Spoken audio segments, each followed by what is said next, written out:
Welcome back in your seats. I hope you enjoyed the morning coffee. We are closing in, and now we are kind of in the quarterfinal. We will have a little fireside chat up here that I'm personally looking very much forward to. We will have my colleague John Baddeley and sharing experiences and point of view with two esteemed guests. So we will be looking at topics like transformation, but also workforce. The thing is, when the GBS models fail from time to time, it's about the people, the decisions we make, maybe the speed of transformation.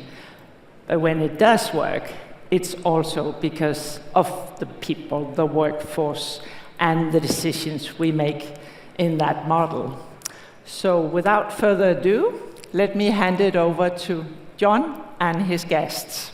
Welcome. Let's give them a hand.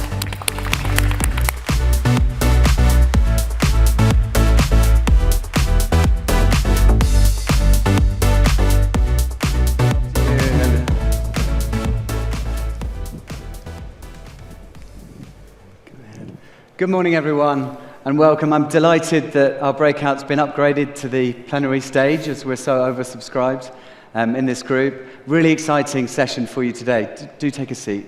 All right.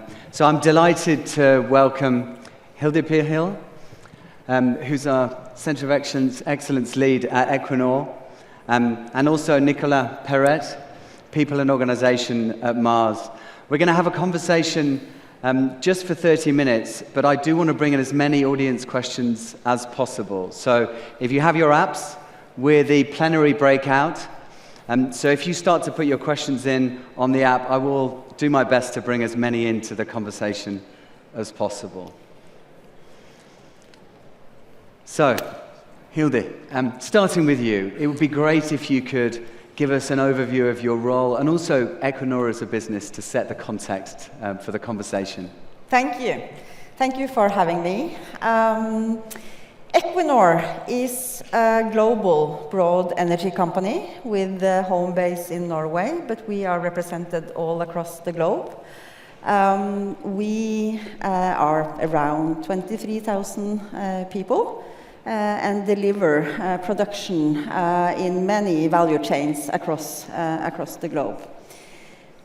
Our purpose, I would like to mention that, because that is to provide energy to people and progress to society.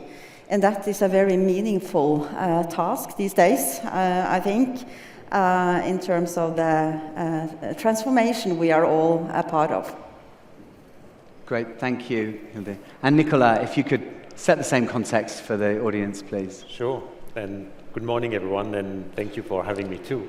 So I'm part of Mars Incorporated. So many people would know Mars more for the brands that we have, which are in snacking, M&M's, Twix, and Snickers, or in our pet care business, Pedigree, Whiskas, or Royal Canin, or in our food business, the Rice, Ben's Original, and a number of others. So we're a global business, more than 45 billion globally.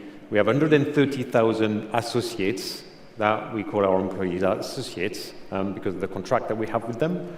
And we operate in more than 80 countries around the world. So global presence, different set of businesses as a GBS that we are supporting. And really what we are trying to do is to make sure that whatever we do today helps us create a better world for tomorrow. So that's really the purpose for us around making sure that we improve the livelihood of humans or pets around the world. Fantastic. So it's great to hear that you have the global scale, multi-country, I'm sure many of the challenges that our audience are facing. So Hilde, it would be great if you could elaborate on your recent GBS journey. What have you been focused on? Where have you been transforming? What has the market and the business been pressuring you to change as well? So within Equinor, we have had shared services for decades. I represent one of them for the administrative functional units. But we also have, and I want to make a point of that, because we have a lot of shared services in Equinor on the technical side, on the engineering side, and so forth. The part that I head up, we are around 2,500 internal employees these days. Means that we are almost 10% of the total population in Equinor. And we serve a broad set of functions and disciplines, from communication, brand, etc., to SSU, we call it, sustainability, safety, and security. We have all the financial disciplines, accounting, performance management, etc. We have HR with all the disciplines. We have real estate, and we have a large unit of management support. And what we have done is that we started back in 1999 with the more traditional transactional part of the administrative services. But now we have, the last years, included also large competence centers within the different disciplines. So the unit that I head up now consists of both traditional shared services, shared service units, and competence centers, some hybrids, and that's where we see the big potential going forward. Great, and it'd be great could you elaborate a little bit more on these competence centres? They sound really interesting in terms of, I suppose, it's moving up the value chain in terms of the complexity of the services you're providing. Yeah. So the competence centres, they are large pools of people with very specialized competences. I mean, we have nurses, as one example, in our unit. We have people that provide strategic advice to leaders. And the way we do it is that we allocate people to the business as needed through a prioritization process. And of course, that is a change and a shift, because earlier these people sat out in the business areas in Equinor. Oh, I see what you mean. So you're bringing them centrally, sharing the capability, Yeah. but pooling to some extent Yeah. in terms of the resources as well. Exactly. Nicolas, for you as well, the same question. It would Yeah. be great to know where you've been on your journey, and in particular, the point about the business and the market. What's been the pressure on you? What have you been being asked to change and improve? Yes, no, it's a great question, and we actually share quite a lot of similarities with Hilde in terms of the setup, where we've been starting the journey probably with finance and procurement, or IT actually first, then finance procurement. We moved into HR. Now we have included new services around laboratories tests for our product as well. So we have both the transactional elements of in the different functions, but also some of the equivalent of value-added services, which could be the procurement for all our indirect needs for all the different businesses that we have, which is worth like 7 billion of spend every year. We're also having all the recruitment around the world being done by our services for all the different businesses. So at the same time, we run the transactions. So that's two quite different models. Now, some of the challenges that we've had is one of the core reasons why you set up shared services is around driving efficiency, right? And you want to drive costs down, and everybody loves to measure a cost per transaction. But the challenge that comes with this, and especially when you have a pressured business or a growing business, is this is table stake, but people want, our businesses want also effectiveness. They want us to make sure that we are simplifying our business and how we operate, which is one of the big value propositions. And I think we've been very, very focused around some of the efficiency targets by functions, because that's how we set it up. And when you want to really go at simplifying, you need to shift. And you need to shift that going across. And it's a very different lens that you need to look at for your business. It's a very different lens that you need to look at for your value chain, and a very different capability that you need. And that's part of the transformation that we're embarking on right now. Yeah, that's great to understand. And well, for both of you, it's moving from the more transactional up to more complex range of services, but also grouping a lot of things together. I suppose a question for me is in your relationship with the business, is this pull or push? Are you having to go out and identify areas where you see an opportunity, actually, look, we could do that. We think that we could do that better, with better productivity than in the different markets, business units? Or is it the other way around? Are the businesses coming to you and saying, look, we've seen you perform really well here. What else can you do for us? I think for us it's a bit of both. I think it's extremely important that we focus on being colleagues internally in Equinor. I always say that we are on the Equinor team, whether we are sort of users of our services, whether we are in the business areas or whether we are in the shared service unit. We strive to be out and close to the business to understand what they need and understand and look forward in terms of what we can provide. And I can also say that what we have developed is our own sort of ambition statement for this big delivery unit, and that is to build a proactive delivery unit that is easy to do business with for our internal customers, just to put it that way. Thank you. I would look at it through two lenses for me, because we have push and pull as well. And there's one piece which is our operating model, which is defining where we play, how we should play, and across the different divisions.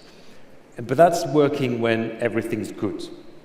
The human behavior comes in when you have challenges, and where some things are not working, or the market pressure is so high that the behavior becomes, if I get it closer to me, then I'll do a better job at it.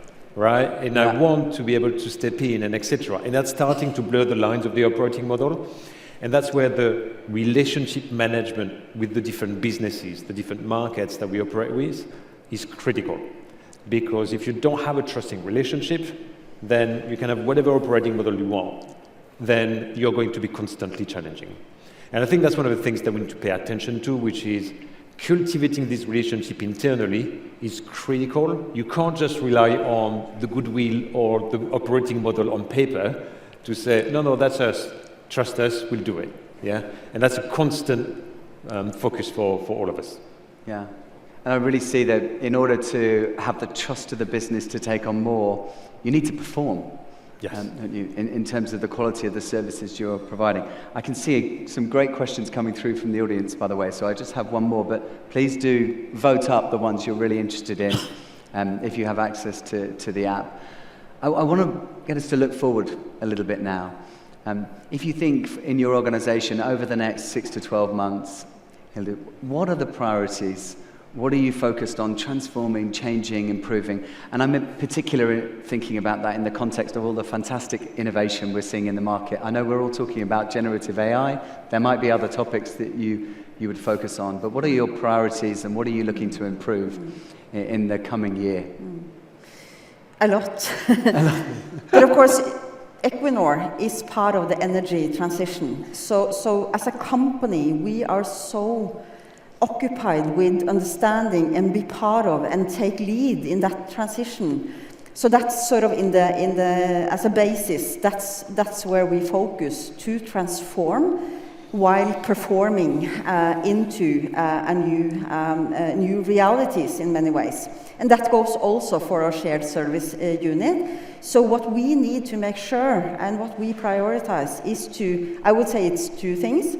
It goes to leadership and people development, all together with taking the right decisions in terms of all the paths that we are crossing on technology, on how to operate, on how to make local footprints in a good way. But I would say technology and people. And we are in a large transition as an industry, as a company, but also as a shared service unit. Yeah, important. And of course, you mentioned to me when we met earlier around the ESG commitments, which are so important for the business. Is that something you're involved in doing some of the measurement around, or does that sit in the business?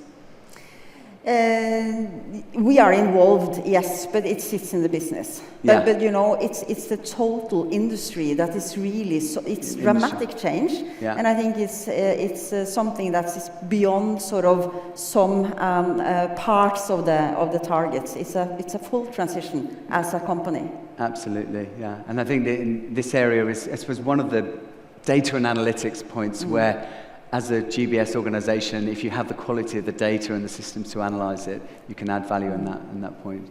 What about you, Nicolas? For us, I would put it under 3 banners. One is efficiency, has to be one, still continuing. You look at the cost pressure that we have, you look at inflation in the markets, we have to make sure that we drive a more efficiency in our business overall. The second one is around experience. One of the things that we've realized the hard way in the last few months is you can continue to optimize within your business, but you may create actually a harder time and a harder life for your people to operate their job in full. We need to simplify. We need to free up our workforce and our associates to be able to do what they do best and what creates the most value. So the simplification agenda, the end-to-end agenda is crucial for us. And the third is the capability building, the same way that Hilde was talking about, which is everything is transforming right now. New capabilities have a 3 to 5 years shelf life. What we are training people on today in 4 or 5 years will not be required, will become a commodity. So we have to create an organization where learning is a core muscle and learning new things, which is today's technology is AI, tomorrow will be something else. But there's also a lot of things that we need to continue to build and train people on. So creating a learning organization, not only for the GBS, but for the whole of the organization, is a huge challenge for us. Yeah, absolutely. The learning and capability development. So I've been glancing down at the questions coming through. They're being voted up. So I'm going to go from the top of the list. So thank you for the audience members who've been voting up the questions. This one is close to my heart because I've been involved in many GBS implementations and the HR element of those. So what is your advice for a global business service organization bringing in the HR function? And I think this question is perhaps coming from, you mentioned earlier, Nico, the life cycle starting with, I think, IT, procurement, and then expanding in terms of the functions you include, with HR being very people-focused. What's your advice in terms of bringing it into global business services? I presume there's one or more audience members who are running a GBS but without HR currently. I can start. I think as a starting point, to build pride in what we do from a shared service unit, that is extremely important. And that takes management attention, it takes communication, it takes sort of creating a sense of belonging. So that's, to me, a very important part. And we have seen in the history, even if we have had HR PO as part of our shared service organization for decades, we have seen resistance in terms of people really don't wanting to be part of the shared service organization. And to me, that's a management, leadership, responsibility to make sure that that is a good thing. And then short to the sort of the practicalities in this. Of course, HR should be part of the shared service unit. Building end-to-end processes, being occupied with what the users, the people in the company need. You need to have that discipline in the shared service unit. So I would say, I would actually say, to me, that's very clear. You need to have it. But we need to understand also that there is, or at least it was in our company, some kind of resistance when we reshape the model. Thank you, Hilde. It's obviously very close to my heart since I've been deploying the HR part in Mars for the last 5 years, and I'm leading this part. I think there's one thing which is different, and I might be biased, right? But there's one thing which is different with HR, which is we're a people business. At the end of the day, yes, we're running brands. Yes, we have great products. Yes, we have great manufacturing facility. We're a people business. Without our people, nothing's going to work. And the role of HR is to create the environment where our people are going to be able to be their best. And therefore, there is I think there is a different expectations for the care, for the experience that you create in any interaction with HR. And your shared service, in the mind of many, at least in our business, it's more transactional than it is about experience. And in the way we've deployed it, I think we've deployed it more traditionally. And if I was to redo it again, I would pay a lot more attention to what's the individual person experience that we're creating, as well as all the dimensions that Hilde was referring to in terms of what are we gaining as a business in the discipline, in the rigor, in the consistency of experiences that we're creating. But that care element is very important because people want to be able to talk to somebody when they talk about their HR issues. They want to have somebody listening, and sometimes that goes against the efficiency principle. So efficiency and quality of experiences are two things that we need to marry up with quite some care in the HR space. Yeah, absolutely. I mean, I certainly see that in the market. I mean, it can be a very successful model with HR and GBS. I think there's also an importance of then over-investing in the one HR approach with the business partners, the proximity to the business, to keep that connection for the end-to-end services is important to make it continue to run smoothly in the way it operates. But I think also, at least it's, and I agree with you, it is a cultural sort of shift in many ways. When I started in Equinor, Statoil back in time, everyone had their own HR person, their own communication person, their own controller, their own secretary, their own IT guy, their own whatever. We cannot afford that. That's one thing. Moving towards lower margins for us as well. We cannot afford it, and it doesn't create quality. It doesn't make sure you have quality in your processes. It doesn't. It's not part of new ways of working, being agile, being a bit more tied together in our services. So I think it's a cultural shift. It's cultural, and that mind shift you're describing applies to any function, HR and any of the others. Exactly. You're right, but I think the difference is HR touches every employee. When you look at finance shared services, you touch massively finance, a lot less all your workforce. Your HR processes touch all of your workforce, and that's quite a difference in how you need to look at the change management. I think it's interesting. In GBS setup, I often see more parallels from a service delivery perspective between IT and HR because of that customer-facing element versus finance and HR. So, upvoted 6 times.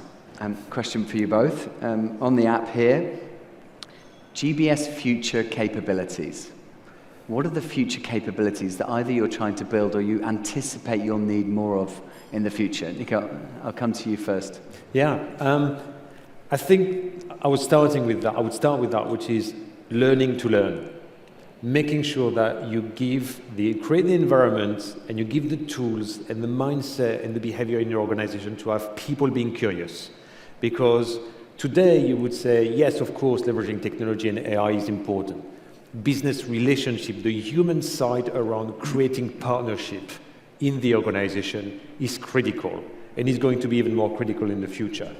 And making sure that your capabilities around continuous improvements are critical. But they're going to change. They're all going to change. So creating a learning organization, creating an ability to learn and a capacity to learn in the organization. And capacity is one of the biggest challenges for now in my organization. People have too many things to do. How do we create the capacity for them to learn continuously so that we're going to evolve is really the primary focus. Thank you. To build a bit on that, what we have discussed a lot, of course, extremely important to be a learning organization, but to take it one step further, how willing are we and how good are we to apply the learnings and really change the way we work? And that's what we have seen, that while learning is good, and we can all agree that we have learned X, Y, and Z, but when it comes to really applying those learnings and make a shift in terms of how we work, then it's suddenly much harder. So we say that we need to have flexibility, but we need to have people with that mindset that are willing to take a stand and to drive the transformation. I really see that with my clients. You can have as many great strategic ideas and design sessions as you like, but you need the execution capability and also the energy around that to deliver the value and make the changes. So, we're all in times of transformation in our organization. Question on the app is, how do you keep your people engaged when perhaps they're feeling the business is always going through change? How do you focus on keeping that engagement? And I suppose this touches on the leadership element. It does. And I think to me and to us, to understand that you are part of that totality, to understand the purpose, and I mentioned Equinor's purpose also in the beginning and our own purpose, to engage with people and to explain the why. Why do we do this? Why do we need to change? And I think that we have, at least in my management committee, been very clear that we need to be open. Let people ask the question they want to. Be open. Tell them you don't have all the answers if you don't, but explain them why. Why do we need to do this? And to me, at least, our purpose to provide energy in new forms in an energy company and progress to society, that's purpose good enough for me. Absolutely. I agree. I think creating a clarity around where you add value to the overall business. How is your work contributing to the objectives? And creating a transparent and open environment are critical. I would add empowering and enabling your line managers, because there are so many people that we can touch. And engagement is driven first by your direct line manager. And how do we free up the time? How do we enable them, give them the right capabilities and tools to be able to drive the right discussions, the right engagement with their teams? Because right now, it is a challenge. There is so much transformation. There is so much going on inside and outside of organizations. Your line managers are your cornerstone of your organization. So there can be an element of change fatigue, but explain the why and engage your line managers to help you bring people along that journey. And if I might add on to that, because the empowerment is extremely important, and we have 3 expectations to leaders in these times. It is to shape, it is to deliver, but it is also to empower. And that goes all the way down in the line. That's extremely important. But it's a leadership expectations that you shape the business for the future. Yeah, absolutely. I mean, the empowerment, and especially with some of these exciting, innovative technologies, you don't need to define top-down what direction it's going in, like an SAP platform or similar. It's more give people the tools, give them access, and see what they create and come up with in terms of ideas. That empowerment, also just engages people. So, I have time for just a couple more questions. So, do you see the role of your GBS organization as a transformation engine for the whole company? And what skills, solutions are you building to enable this, assuming you do see it in that way? I see it that way, absolutely, and I think that's the way Equinor also see this unit as an enabler, as a driving force towards a different realities within our business, within our industry. And of course, we need people on the team that are willing to take that role, to drive from sort of what have you learned to how does it look. And that's first and foremost what we are looking for. Absolutely. I agree. I think it's a combination. You need to operate your business, but we need to transform. I think for us, the learning has been being very choiceful in the areas that we are going to make a difference versus all the different areas where we could play. Because being a shared services, shared capability, we want to focus on where are we going to help all our businesses. And if it's helping only one business, then we can partner with them, but they need to drive it.